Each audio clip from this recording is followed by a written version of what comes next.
अगर आप व्हीकल चलाते हो तो आपको आपकी व्हीकल के बारे में थोड़ी बहुत तो इन्फॉर्मेशन होनी चाहिए। क्या कुछ चीज़ें उसके अंदर टेक्नोलॉजी लगाई जाती है, किस तरीके से आपका व्हीकल वर्क करता है, उसके बारे में भी आपको थोड़ा बहुत तो नॉलेज होना ही चाहिए। वीडियो को स्टार्ट करते हैं। So hello everyone, welcome back to my YouTube channel. आज की इस वीडियो में हम लोग बात करने वाले हैं इंजन कूलिंग सिस्टम के बारे में। जी हाँ, आपके इंजन जो है वो हीट एनर्जी प्रोड्यूस करता है, तो वो हीट एक टाइम तक तो ज़्यादा प्रॉब्लम वो है नहीं, लेकिन अगर आपके इंजन में हीट थोड़ी सी ज़्यादा बढ़ने लग जाए, वो इंजन के लिए बहुत ज़्यादा बड़ा प्रॉब्लम क्रिएट कर सकती है। तो इसी की वजह से कंपनीज उस इंजन को अपने ऑप्टिमम टेम्परेचर पे रखने के लिए इंजन कूलिंग सिस्टम देती है, जिसकी वजह से आपका इंजन ऑप्टिमम टेम्परेचर पे चलता रहता है एंड साथ ही साथ में आपका इंजन में कोई भी डैमेज नहीं आता है। तो मेजरली आपको 3 टाइप के कूलिंग सिस्टम देखने को मिलते हैं: air cooled unit, oil cooled unit and liquid cooling. So इन तीनों में हम लोग थोड़ा पॉइंट कवर करते हुए चलेंगे। देखो, सबसे पहले तो मैं आपको उसकी टेक्नोलॉजी के बारे में बताऊंगा कि क्या कुछ चीज़ें उसमें लगाई जाती है। दूसरी चीज़ मैं आपको बताने की ट्राई करूंगा कि किस तरीके से वो वर्क करेगा, एंड तीसरी चीज़ क्या कुछ मेंटेनेंस वो पर्टिकुलर कूलिंग सिस्टम मांगता है, उसके बारे में भी मैं आपको साथ में बताता चलूंगा। तो चलो अभी स्टार्ट करते हैं। सबसे बेसिक से है एयर कूल्ड यूनिट। छोटी सीसी या फिर क्या छोटी कैटेगरीज की व्हीकल होती है, स्कूटर होती है, बाइक होती है, उसमें आपको मेजरली एयर कूल्ड यूनिट ही देखने को मिलता है। आपको कंपनीज को मालूम है कि छोटा इंजन या फिर क्या छोटी कैपेसिटी वाले इंजन उतनी ज़्यादा हीट प्रोड्यूस नहीं करेंगे, तो जिसकी वजह से आपको एयर कूल्ड यूनिट दिया जाता है, सो कॉस्ट भी चेक पॉइंट में रह पाए एंड साथ ही साथ में आपका उतना ज़्यादा पैसा भी वहाँ पे ना लगे।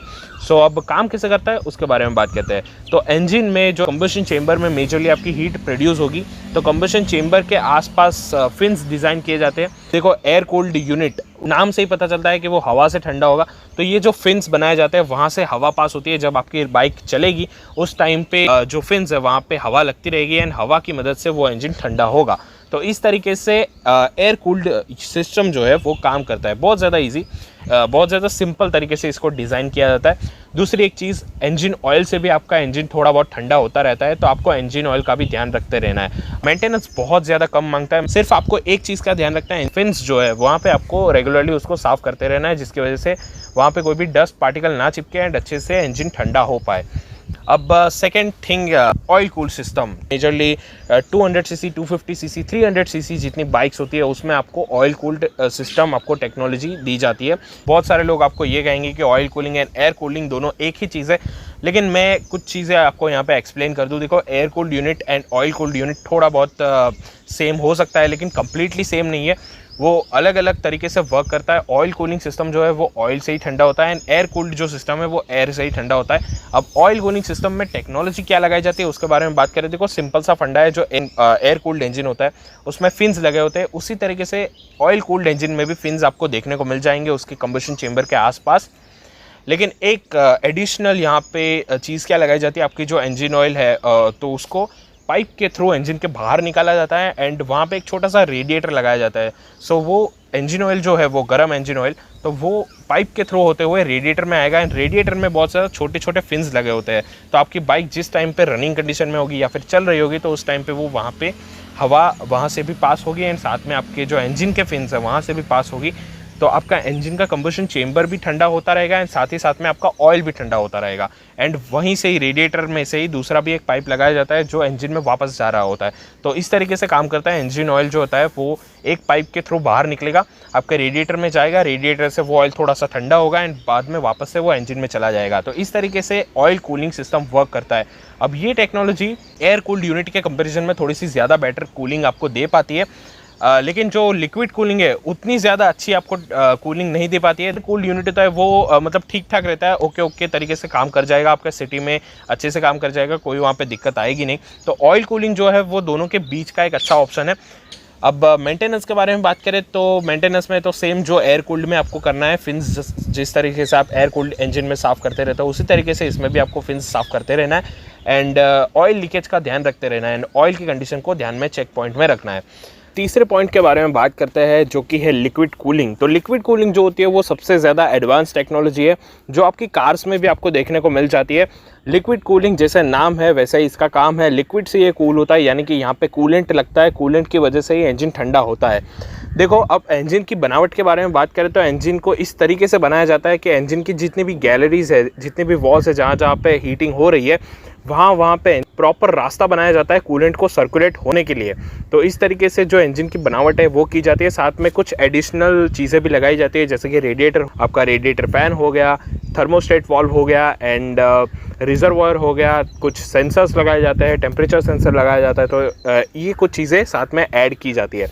सो देखो, कूलेंट जो आपका रेडिएटर है उसके साथ में आपका रिजर्वायर कनेक्टेड रहता है एंड उसके साथ में पाइप के थ्रू वो इंजन के साथ में कनेक्टेड रहता है एंड दूसरी एक पाइप रेडिएटर के साथ में इंजन से कनेक्टेड रहती है। अब होता क्या है, आपका जो रिजर्वायर है उसके साथ में वाटर पंप भी कनेक्टेड रहता है। तो काम क्या रहता है कि जब थर्मोस्टेट वाल्व ओपन हो उस टाइम पे वो जो वाटर पंप है वो जितना भी रिजर्वायर का कूलेंट है उसको सर्कुलेट करना स्टार्ट कर दे। तो वो वहाँ से सर्कुलेट होगा, पाइप के थ्रू इंजन में आएगा, इंजन की जितनी भी गैलरीज है वहाँ पे वो सर्कुलेट होगा अच्छे से, इंजन की जितनी भी हीट है वो अपने अंदर सोक करेगा एंड वहाँ पे जो इंजन को है वो कूल डाउन करेगा एंड जो कूलेंट है वो गर्म होगा।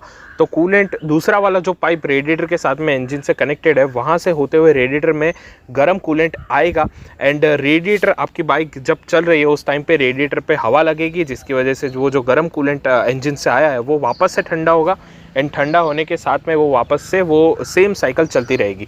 तो रेडिएटर फ़ैन जो होता है वो कब काम करेगा, जब आपकी बाइक चल रही है उस टाइम पे तो आपकी रेडिएटर पे हवा लग रही है तो कूलेंट ठंडा हो रहा है, लेकिन जब आप कोई ट्रैफिक वाले एरिया में हो तो उस टाइम पे बाइक अच्छे से मूव नहीं होगी तो वहाँ पे हवा नहीं लग पाएगी। तो उस टाइम पे बाइक को पता लग जाता है कि हाँ, अभी ट्रैफिक वाले इलाके में हम चल रहे हैं तो इंजन अच्छे से ठंडा नहीं हो रहा है, कूलेंट अच्छे से ठंडा नहीं हो रहा है। तो इसी की वजह से वो फ़ैन लगाया जाता है एंड फ़ैन वहाँ पे ऑन होगा, जिसकी वजह से वो जो रेडिएटर के ऊपर है वो वापस से हवा आनी स्टार्ट होगी एंड वापस से कूलेंट ठंडा हो जाएगा। तो इस तरीके से जो रेडिएटर फ़ैन है वो काम करता है।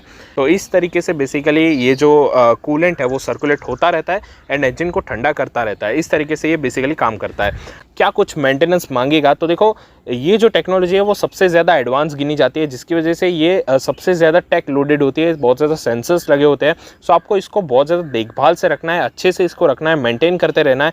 सबसे पहली चीज़, आपका जो कूलेंट है उसको टाइम टू टाइम चेक करते रहो, चेंज करते रहो। उसका रिप्लेसमेंट का टाइम आए उस टाइम अगर रफली आइडिया दूँ तो 20,000 किलोमीटर या फिर 2 ईयर्स के आसपास उसको चेंज करना है, रिप्लेस करना है एंड साथ ही साथ में कूलेंट को फ्लश भी करते रहना है, जिसकी वजह से आपका जो कूलिंग सिस्टम है वो प्रॉपर्ली काम करता रहे। एक और चीज़, जो रेडिएटर है उसमें भी आपको कई बार रस्टिंग प्रॉब्लम भी देखने को मिल सकती है, तो उस चीज़ का भी आपको ध्यान में रखना है। एंड एक और चीज़ मैं मेंशन कर दूं, कभी भी कूलेंट में 100% वाटर मत यूज़ करो। थोड़ा बहुत अगर आप वाटर एंड कूलेंट मिक्स करते हो तो चलता है, क्योंकि देखो वाटर के कुछ पैरामीटर्स होते हैं, जैसे कि 0 डिग्रीज़ के ऊपर वाटर जो होता है वो कम्प्लीटली फ्रीज़ हो जाता है, जिसकी वजह से वो वहाँ पर कूलिंग नहीं दे पाएगा एंड साथ ही साथ में 100 डिग्रीज़ के ऊपर वाटर भाप बन जाता है, तो जिसकी वजह से वहाँ पे वो और थोड़ी सी ज़्यादा प्रॉब्लम क्रिएट करने लग जाएगा। आई होप सो सभी डिटेल्स मैंने आपको अच्छे से समझा दी होगी। कोई चीज़ अगर रह गई हो, अगर आपको कुछ समझ में ना आया हो तो कमेंट सेक्शन में आप कमेंट कर दो।